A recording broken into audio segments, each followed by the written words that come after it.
One day, in a land far, far away, Darren the soccer-playing dragon was playing with his best friend George the monkey in the back garden.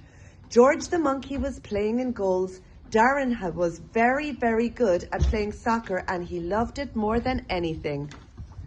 "You are so good at soccer, Darren, and you don't even have to use your wings," said George. "Thank you," said Darren. But just as he was about to score a goal, he fell and he twisted his ankle. Darren began to cry and he hobbled back into the house to tell his mom and dad. George felt very sad for his friend and he walked over to his treehouse and sat on his favourite branch. He wondered how he could help his best friend when all of a sudden he spotted something very shiny on the ground and jumped over to see what it was. It was a sprinkle, and right next to it was a sparkly ring. Out of nowhere, he noticed a rainbow in the sky with the brightest colours he had ever seen. He saw a crystal-shaped heart, a vanilla cupcake, and a shimmering jewel, all lying there at the foot of the tree. George couldn't understand what all these amazing gifts were and who might have put them there. All of a sudden, a whirlwind of sparkle and colour appeared in front of him, and he saw 6 fairies fluttering in the breeze.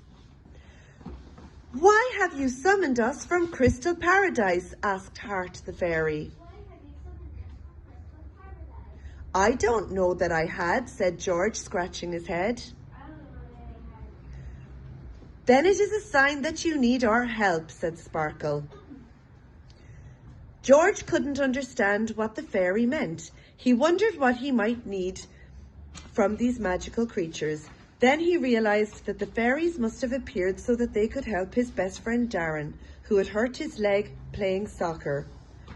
"My best friend Darren hurt his leg and can't play soccer," said George.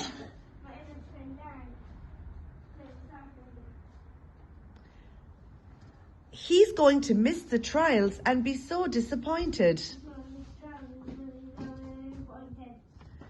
"We can help your friend Darren," said Shimmer. "Because we come from the magical land of Crystal Paradise. There we will find the perfect crystal," said Rainbow.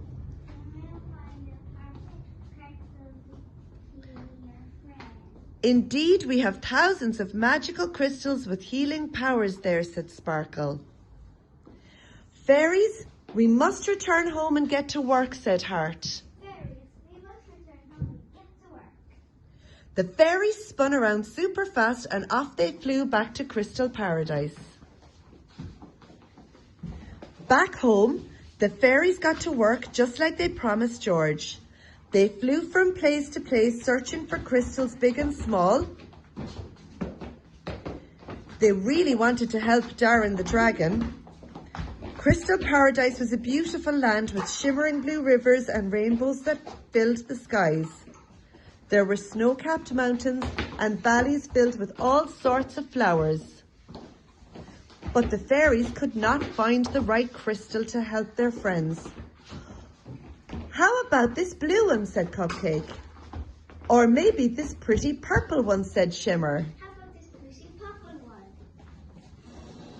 "Let's keep looking," said Shimmer. "What about a crystal that's every colour of the rainbow?" "Hold on a minute. Darren the dragon breathes fire. So let's go to the one place in Crystal Paradise where we can find the perfect crystal to help him. Let's go to the top of the volcano." So off the fairies flew to the top of the volcano. They dipped their hand into the volcano.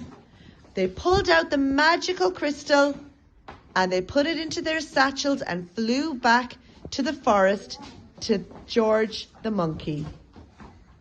George the monkey was sitting on his branch. The fairies all flew around him.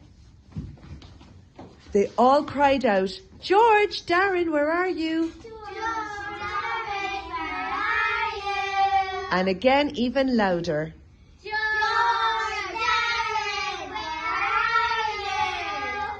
Darren ran up to see what was the matter, but he couldn't run too fast because he had hurt his leg. "Hello there, you must be Darren," said Cupcake. "We are the fairies from Crystal Paradise and we are here to help you." "Wear this around your neck," said Rainbow. And she placed the crystal from the volcano around Darren's neck.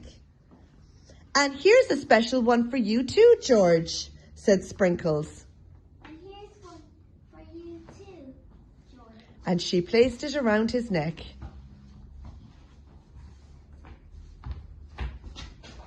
Once Darren and George put the crystal around their neck, they instantly felt the magical powers within. They started to jump around. "My leg feels better," said Darren. My leg feels better. And he spun around and kicked the ball as high as he could.